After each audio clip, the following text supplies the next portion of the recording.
So, this video is a little bit different. We're outside, we're chilling, we're at a park, and the video is gonna be a little bit different. But anyway, the whole point being, we're gonna speak. And by the way, bear with me, it's literally my first time doing something like this outside, and I'm absolutely not comfortable enough to, keep talking outside, especially when people are looking, and not that they're looking at me, but they might just hit a glance, or I mean, it's not in my head. Apparently, they would uh, grab a look because I've been writing the first pages of the next book I'm planning to do, and that I've actually been planning to do for like a year now, and it's fucking disgusting that I haven't started it. But that's the topic of this video. That's what bring us or what brought us today here to speak about, which is emotional resilience. Now, I understand, for example, in my case right now, I'm in a very public place. I'm with my whole laptop, chilling, sitting. People are around with their children, with their friends and families, just doing whatever. It's a sunny day. It's a beautiful day actually, and I got houses behind me. Now my mind is all messed up, especially when it comes to the ADHD thingy and the social anxiety thing. Even if I'm not social, I don't have social anxiety. I'm not that anxious outside, but I'm the kind of person, and the people who dealt with me know that I do not like other people to hear what I'm speaking about, what I am kind of like. Um, just saying or whatever. So I love to get my stuff and keep them discreet as much as I can because it's not that professional to do, or it's not that, I would say, secure. I love my personal space thingy. And I'm very aware and I'm very cautious about who hears what I say because most of the time I'll be speaking about some topics that do not require or that do not require, for the love of God. English does not want to come out of my mouth again, and I'm gonna just force it. But again, it's the social anxiety, and you can literally see me looking around and what is and whatnot, even if there is literally nobody around me. But again, it's the same topic, it's the same thing, which is emotional resilience, because I want to grow and get myself away from these kind of situations because I understand for a fact that once this goes away, I am going to be living a very fulfilling, wealthy life. Now, what is emotional resilience? Emotional resilience is, if we keep it simple, it's literally you being in control of your behavior, because your behavior, all the human behaviors we have, are coming out of an emotional state.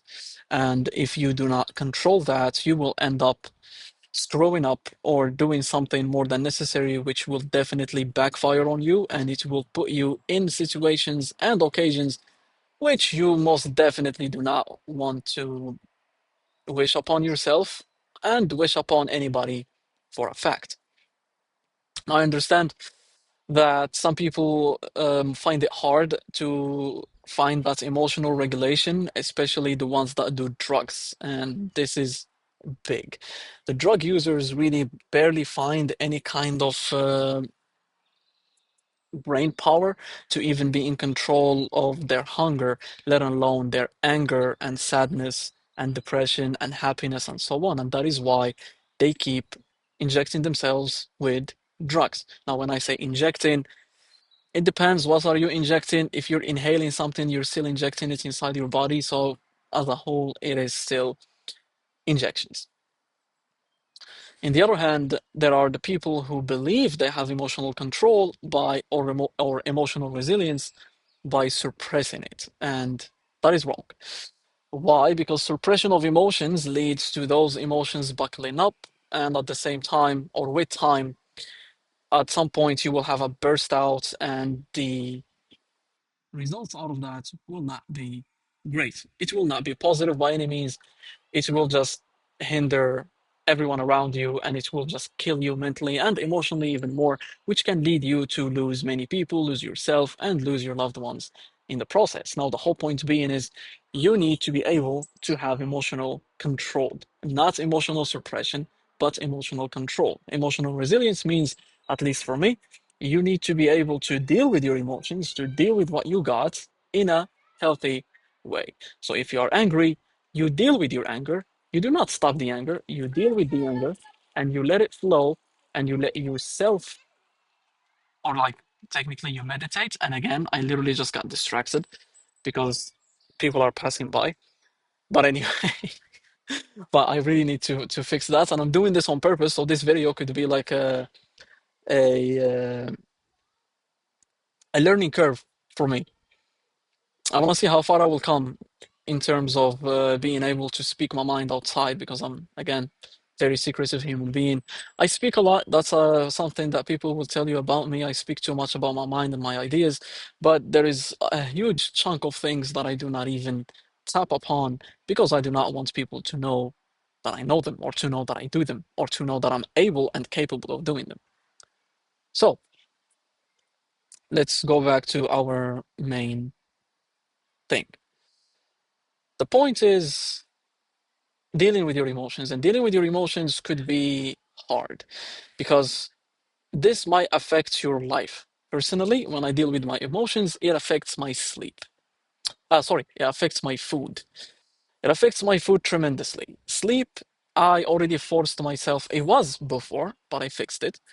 Because to an extent, you start fixing stuff. So now the hiccup that I'm finding is food.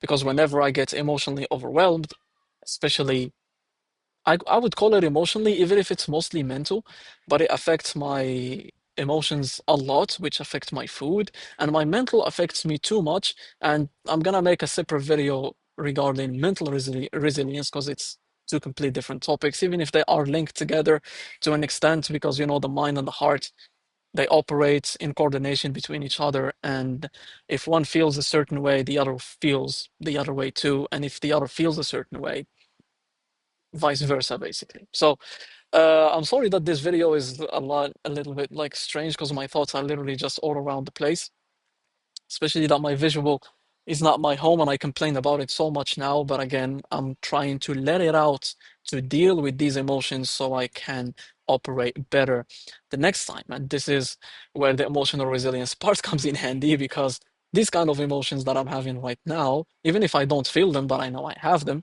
make me believe that I might feel weird if people are seeing me do something that is not the norm in a park, even if it is the norm, because, you know, people do their thing. Whatsoever. Shit. I know I've been yapping for like 8 minutes and there hasn't been something of value yet.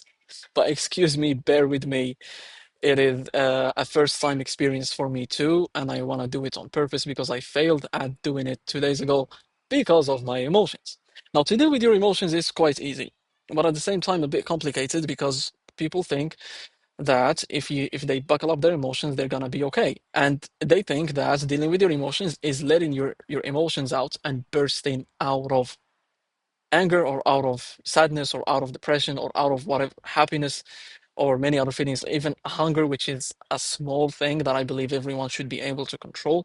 For example, I've been hungry for the past 3 hours, but I'm not going to eat because I am not going to let my body take control over me and follow it like a puppet. I want to be the master of my mind, I want to be the master of my body, and I want to become the master of myself. And hence why I go against my body too much, right? When it comes to many things, including smoking, including spending hours in the computer playing video games, including not wanting to wake up and do something, including not wanting to even go outside, which is quite funny because I've been pushing myself for the last like 3, 4 months to go out. And if we mention the fact that the job I got is quite far from where I live, and I have to like travel every day to go to it, it makes me, or it takes me out of that comfortable emotional state and mental state to a very uncomfortable emotional and mental state, even if I still do like traveling. A small child, his mom just turned to me and smiled at me. It's so cute. But anyway, what should you do? Bursting out is wrong, buckling up is wrong.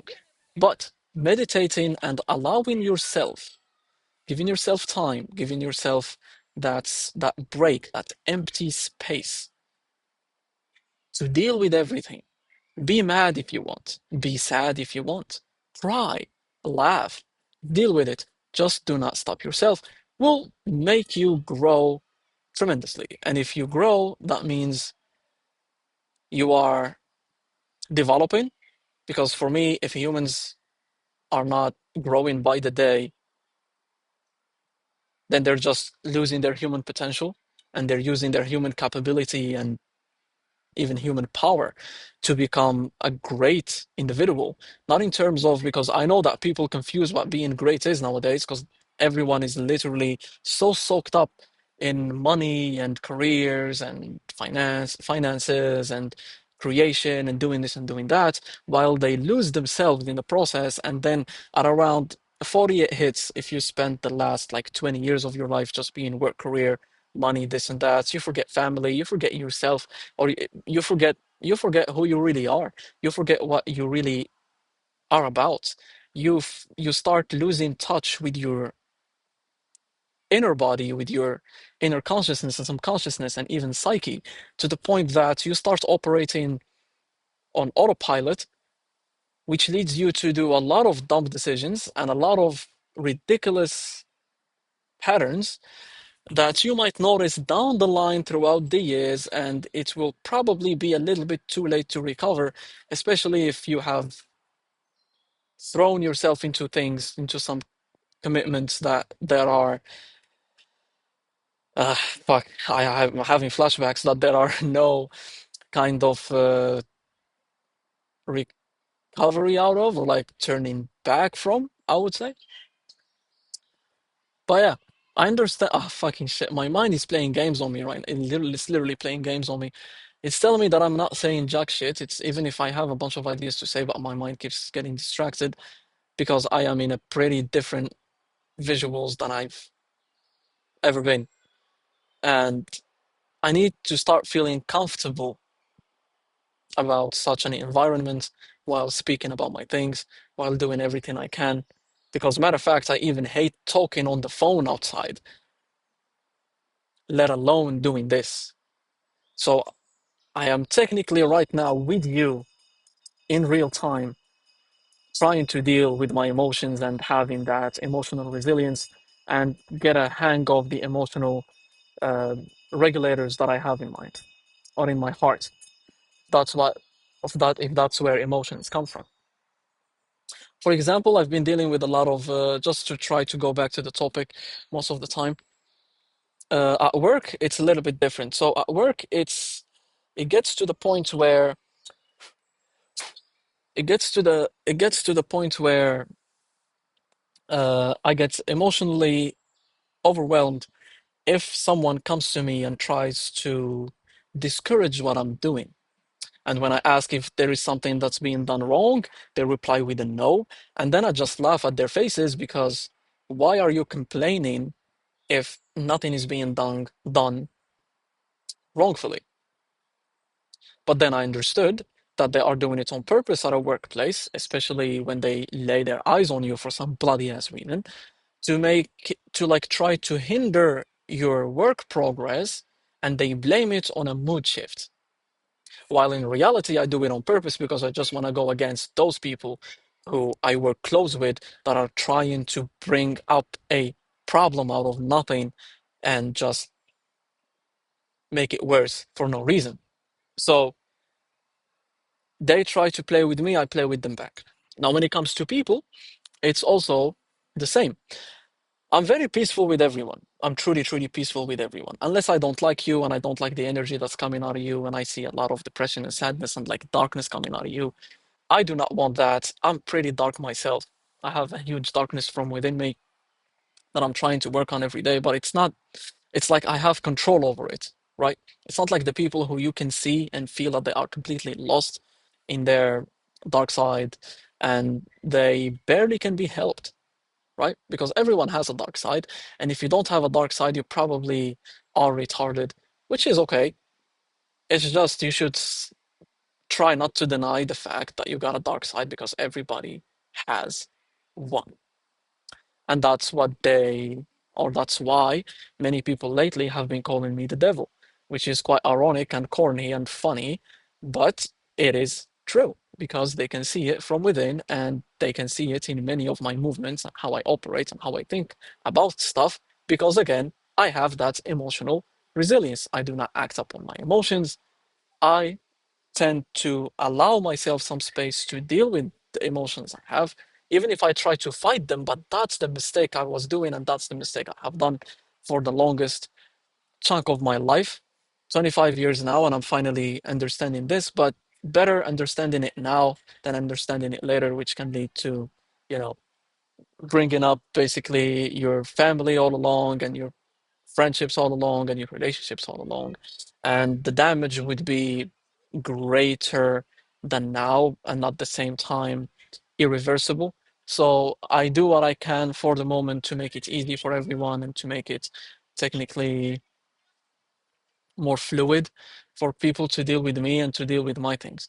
In the other hand, there are friendships. In friendships, I lost many friends throughout life, which is something completely normal, and we all can share the same idea.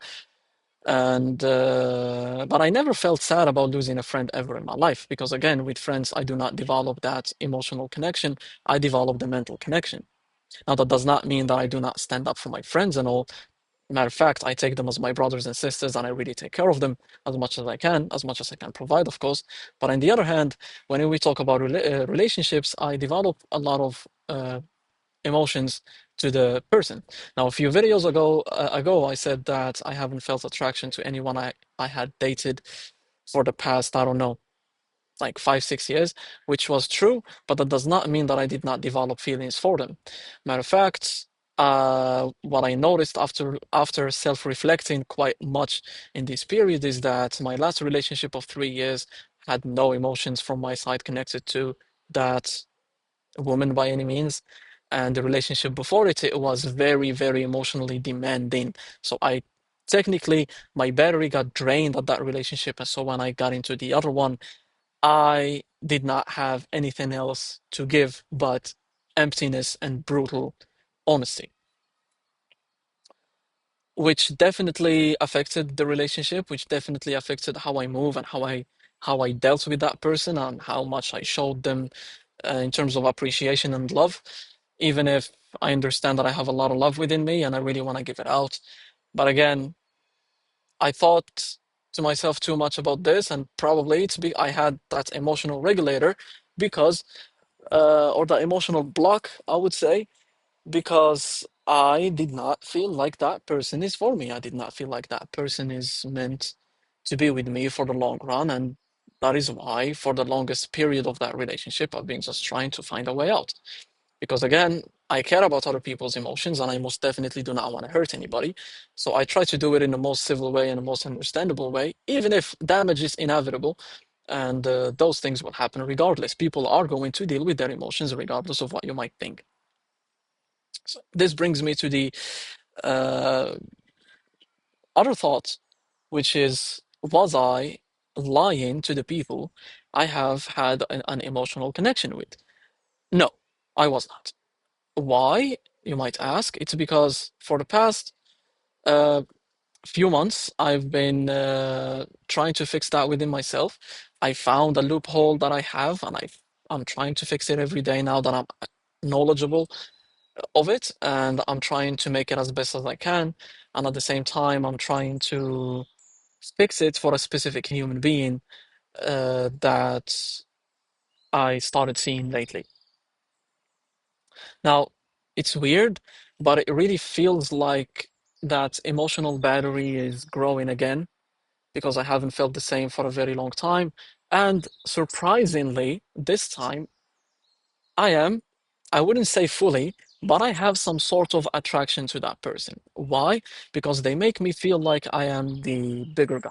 They make me feel like I'm the man that can and is able to actually take care of them.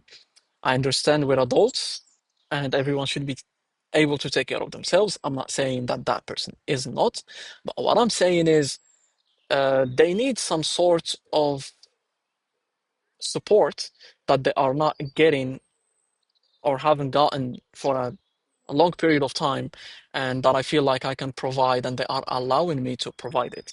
Even if we had our differences for a while and, you know, things went on and off, but the realization kicked in and they could see the potential I can provide them with, and I can see the potential they can provide me with. Now, of course, I'm not saying that I'm depending on them or they should depend on me, but I know that they would be throughout time more dependent on me than I will be on them, because I completely detached myself from people, especially relationships, because it takes a toll on me. And I really do not want to deal with the feelings of not being able to think straight for a month or two, not being able to eat for a month or two, not being able to train for that same period, or maybe it even might get worse. So I detached myself from that human connection and that human need, and right now, every person that I'm dealing with emotionally, I provide them with the emotions I have for them at that specific moment. And if they act differently, I'm gonna do the same, because again, it's emotional resilience. Being able to give what you can give in a healthy manner and not in a very toxic manner, and also give the other side of the knife or of the sword if the person starts acting up and starts doing something completely wrong. It's something that people lack a lot in the relationships, especially because you lose yourself trying to please your other partner. And you might be like, I'm not trying to please my other partner. I'm just, trying to be understanding and support them. Of course, support is important. I'm not saying you shouldn't support anyone. But what I'm saying is you shouldn't lose yourself in the process, because every yes you say to a no that you feel is you losing a piece of yourself each time you allow it to happen. Now, I'm not saying you should be rude and say no to everything, but there should be some sort of communication and talking and specific behavior and patterns that need to be practiced and used every time you get a different answer from your partner, a different answer from the person you claim to love and care for. You shouldn't be mean. You shouldn't be an asshole, even if they call me an asshole, for the love of God. But you shouldn't be mean. You shouldn't be an asshole. You shouldn't treat them badly. You should just communicate it with them and understand that you both have differences, and these differences need to be discussed and respected. Not, of course, not in a very toxic manner, which can lead to misunderstandings and bad behavior and bad this and bad that, but in a way where you can compromise together about what's best for everyone and what could you do to make the person enjoy what they want to enjoy, while you do the same and not lose yourself down the line. And that is also emotional regulation, because when someone you love and care for tells you they want to do something and you want to say no, and you cannot, and you say yes instead, you are technically falling victim for your own emotions of not being able to go against what the person you like and love says, and you just try to make it as easy as they as smooth as you can, because you're like, I don't want no conflict right now. I really don't want to go against their wishes. I really don't want to go against this. If you do that, and if you keep allowing it, you're gonna end up losing yourself in the process, especially that um, when you deal with, especially as a man, when you deal with women, they keep trying to press your buttons from time to time to see how much you can tolerate and how much they can play on you, and how much they can abuse.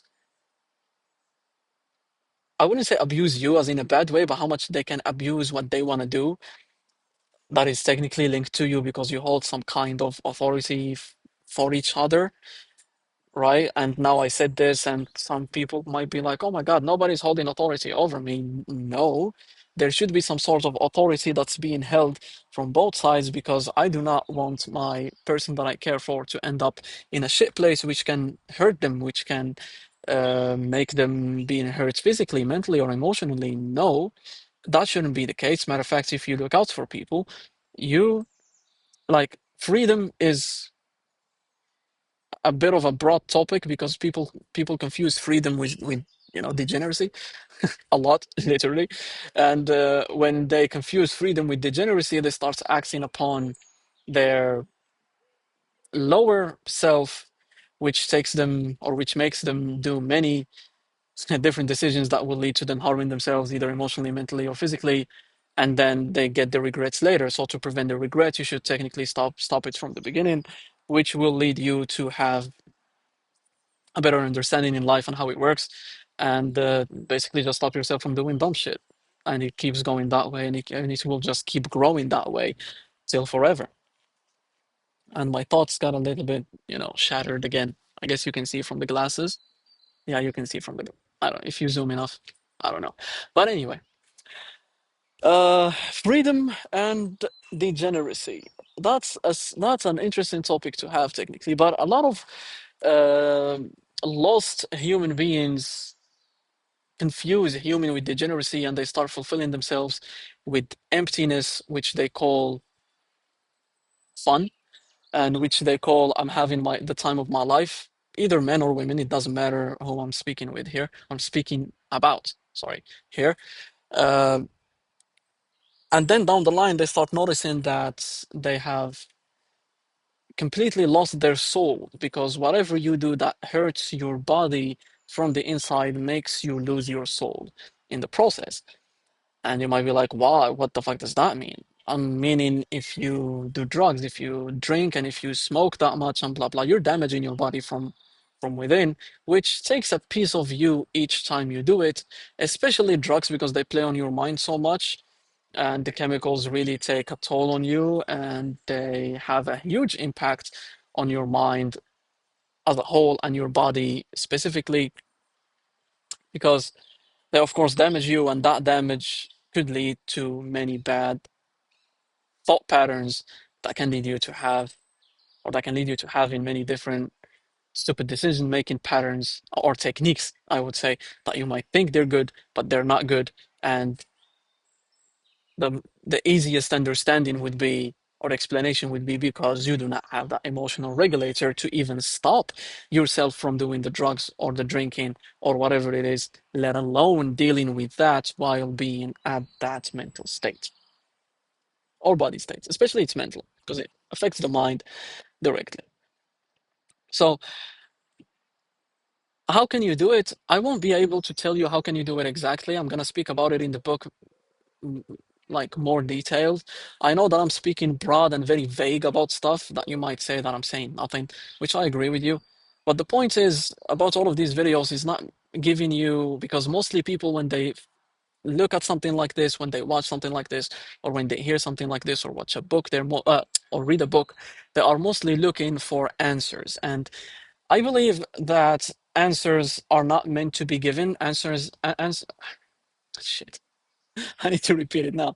Answers are not meant to be given, and that is why I'm not here to give you an answer, but just to shake your mind a bit and make you understand and self-reflect about what you're doing, and if it is benefiting you in a good way or in a very bad kind of manner.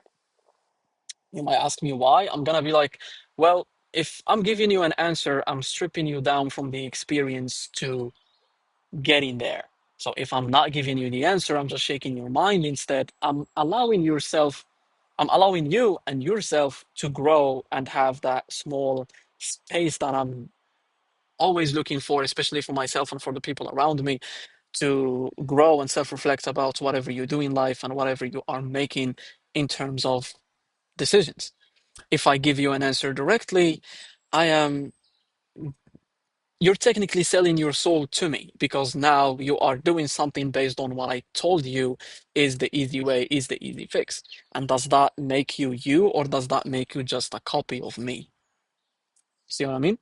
And that's why answers should be looked for from within and not in anybody. I know that we are mostly, brain programmed based on a school system which gives you the text and gives you the questions, and the questions or the answers to those questions are in the text. So your mind grew up trying to find answers the easy way. but that's not how it works in the real world, and the real world is completely different. And if you want to understand yourself, you do not look for answers in anywhere. You just look for a deeper meaning in something and try to understand it yourself and see how you can reflect it upon you and how it can just benefit you to becoming better. But if we define better, it's a whole different story because people think better is financially and shit, or like career-wise, as I mentioned in the first parts of the video. But unfortunately, it's not. Being better is being internally better, and especially if you detach yourself from all of the human-made objects, you become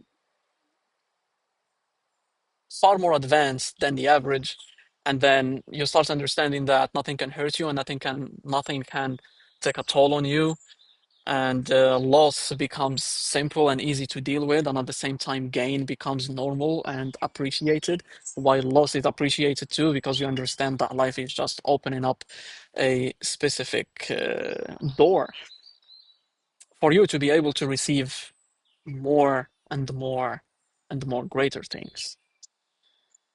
So I don't know what to name this video anymore because I spoke about emotional resilience, but it went all the way to different topics. But I believe that in the end of the day, it is still linked to emotional resilience because again, I do not want to give you like I do not write these things, I just speak them. And I do not want to give you like a step-by-step process on how to deal with stuff. Because again, I'm no professional, I'm no doctor, I'm no therapist or psychotherapist or whatever the hell it is. I'm no philosopher, I'm just a thinker, and that's where all of this is coming from. And you might be like, yeah, but you're not providing any kind of like bullet points. I might tell you that I provided many bullet points throughout the video and throughout everything I say and everything I write. It's upon you to detect them because it is like in a hidden code. Because again, coming from an IT security background, from a hacking background, and one of the main things that I do is protect my mind and protect my ideas and thoughts and keep them to myself. And I only give what I feel like is worthy for other people to know, but you need to see behind the lines and behind the words to get a better understanding to or about what you should do and what you should and how you should be moving and shit and shit. That's it. The street English is coming out, and it's funny because I got distracted again. But yeah, I believe that everything is linked to emotions, and decisions are also linked to emotions. I spoke about decisions too. I'm trying to see if I kept the topic in place or did I like, dive away to something else. But this is what I believe it to be, and I'm gonna get into other, I would say, what are they called again? Into other points? Nah, it's not points. Oh, details. I'm gonna get into other details when the time is right, and I'm going to. It's not about when the time is right, but it's more of when I get that hearing in my mind that tells me I am ready to speak about such a topic. So, because that's why the timing between each one would be big, and that's why I've been trying to do this for the longest, and I failed many, many times. And I would really, really, really love to speak about failure and to speak about how failure works and what you can learn from it and what you can do to make it better and how you should actually be looking forward for failure instead of just gain and success because you learn more. But that's another topic for another video. Anyway, I'm gonna stop it here. There is no need to yap even more. You get the hang of it. If you do not, listen to it again and you will understand. I am going for a fact to speak in detail in the book that I'm writing, that I started. Finally, the second one. And then I might actually technically let you hack me and know more about me, but that is a deal that I have done between me and myself in exchange for providing people what they need to know, what they need to work with to grow and flourish and become better. So let's stop it here. We can speak later on. See you in the next one, maybe a different background next time, maybe at my house, maybe somewhere else. But I guess we will never know. So we can just sit down, relax, and wish for the best. And I wish you the best. So thank you. Peace out.